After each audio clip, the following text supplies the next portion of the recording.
Good morning, children! Today we are going to learn a new story from the Bible. Would you like to listen? Our story is entitled God Called Ruth, the Moabitess. During the time of the judges, the children of Israel forsook God many times and worshipped idols. So ilang gisalikway ang Ginoo ug nag-worship sila og mga idols. Because of this, their condition before the Lord was very poor. At this point in time, God held back the rain and sent a famine because his people had forsaken him. So, walay ulan ug adunay kagutom kay ilang gisalikway ang Ginoo. Nahitabo ni so that his people would turn back to him and repent of their sins. Naunta, mobalik ang katawhan ngadto sa Ginoo ug maghinulsol sa ilang mga sala. Mga bata, gusto ba mo nga wala tay ulan? Og gutom wala tay gikaon? Dili, dili ta gusto ana. During this time of famine, there was a man named Elimelech from Bethlehem in Judah. His wife named Naomi, and they had two sons, Malon and Chilion.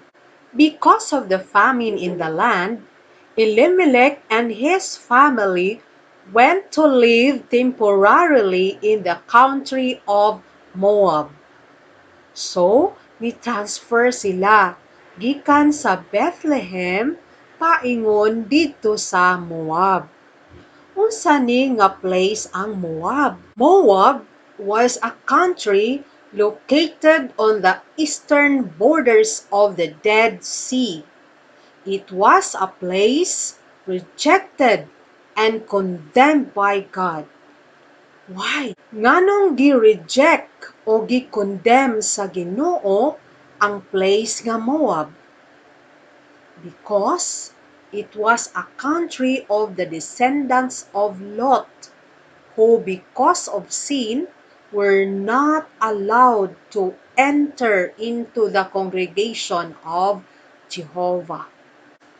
And because Moab was a country of idolatry, the people there worshiped an idol called Chemosh. Israel was not allowed to seek peace with these people, nor prosperity all their days forever. But Elimelech and Naomi remained in Moab for some time. Eventually, Elimelech died, and Naomi was left with her two sons, who then took wives from among the Moabite women. So namatay si Elimelech na husband ni Naomi. Then later on, naminyo ang iyaang duha ka anak na lalaki. Kinsa man to ang mga asawa sa duha ka anak ni Naomi. One was named Orpah, the wife of Chilion, and the other was named Ruth, the wife of Malon. They lived there for about 10 years. Then, both Malon and Chilion died. Naomi was left without her two sons or her husband. Naomi was now in a pitiful situation. Makaluluoy kaayo ang iyaang sitwasyon, kay wala na ang iyang husband, wala na pod ang iyaang duha ka mga anak. She was now a widow with her two daughters-in-law.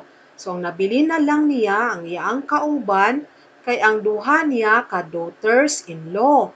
Pero, ang duha niya ka daughters-in-law, wala po'y mga anak.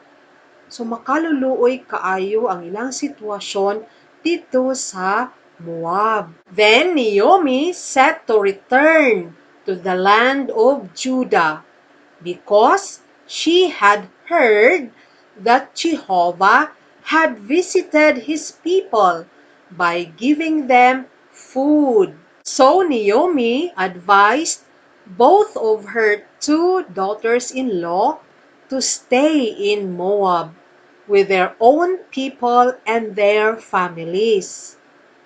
So, Orpah, although hesitant pa to siya mobiya, eventually kissed her mother-in-law, Naomi, goodbye and remained in Moab. But Ruth decided to go with Naomi. Mauto nga si Orpah nagpabilin siya sa Moab. Pero si Ruth, kay nikuyog siya ni Naomi. She said, "Do not entreat me to leave you and turn away from following after you. For wherever you go, I will go, and wherever you dwell, I will dwell, and your people will be my people, and your God will be my God. Wherever you die, I will die, and there will I be buried. Jehovah does so to me, and more as well, if anything but death parts me from you." Mauni ang mga gipamulong ni Ruth ngadto sa iya ang mother-in-law nga si Naomi. So, tungod kay determinado man kaayo si Ruth, walay nahimo si Naomi. Iyang gikuyog si Ruth, and the two of them traveled until they came to Bethlehem. Ug nangahugyaw ang tibuok syudad sa ilang pag-abot. And the women said, "Is this Naomi?" Then Naomi told them, "Do not call me Naomi, but call me Mara." Ano man nga magpatawag man siya og Mara instead of Naomi. Kay ang name di ay nga Mara means bitter. Bitter. Because she felt nga pitiful kaayo ang iyang kondisyon. She had gone out full, but Jehovah had brought her back empty. So sa iyang paglangyaw, kompleto sila. Pero sa iyang pagbalik, wala na. Pero sa ilang pagbalik karon sa Bethlehem, it was the time of the barley harvest. Oh, harvest season na po di ay. So one day, Ruth suggested to Naomi that she would go glean in the fields. And Naomi agreed. How to glean? Gleaning is to gather grain after the regular gatherers have finished, meaning manghagdaw. It is a slow process of picking up the leftovers bit by bit. Nakasulay na ba mo manghagdaw, mga bata? While gleaning, Ruth happened to glean in a portion of the field belonging to Boaz. Kinsa man ni si Boaz? Boaz was a relative of Elimelech, Naomi's husband. Si Boaz was a man of great wealth. He was a proper and wise man, and he was faithful to follow God's laws. And just then, Boaz saw Ruth gleaning in the field. He asked his young man, "Whose young woman is that?" And the young man answered and said, "Oh, she is the young Moabite woman. Kadtong ni kuyog ni Naomi, gikan sa country of Moab." Boaz then told Ruth, "Do not go to glean in another field, and stay close to the young women working in my field. And when you are thirsty, you shall go drink of what the young men have drawn." Ruth fell upon her face and bowed herself to the ground and said to Boaz, "Why have I found favor in your sight, that you regard me, though I am a foreigner?" Ruth thanked him for his kindness. When Ruth told Naomi about what had happened and that she had worked with a man named Boaz that day, Naomi told Ruth that Boaz was one of her kinsmen, or one of her relatives. According to God's law, the nearest relative of the widow's husband should marry her, take care of her, and raise children to her late husband, so that she would not lose the family's inheritance, the land of her husband. Although Boaz was a kinsman to Naomi, there was someone else that was a nearer kinsman. So, kay si Boaz, proper and faithful, nakigmeet siya o nakig-negotiate sa uban nilang mga relatives. Iyang giingnan ang nearest kinsman or nearest relative nga ibaligya ni Naomi ang portion sa field nga nabilong kay Elimelech. He asked the kinsman if willing ba siya to redeem it. The kinsman agreed.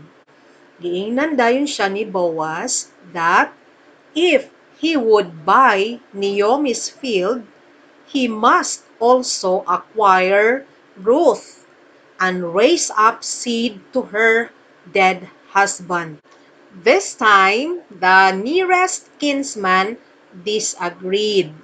Wala siya ni sugot, kay dili siya gusto nga madaot ang iyahang own inheritance.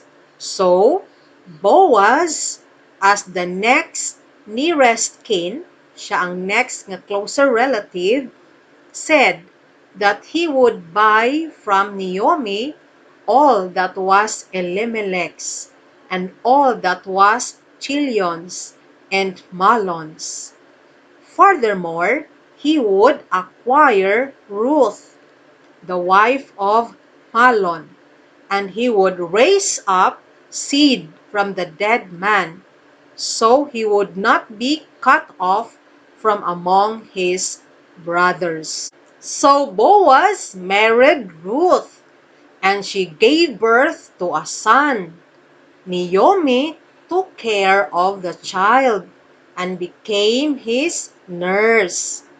The women neighbors gave him a name, saying, "A son has been born to Naomi," and they called him Obed.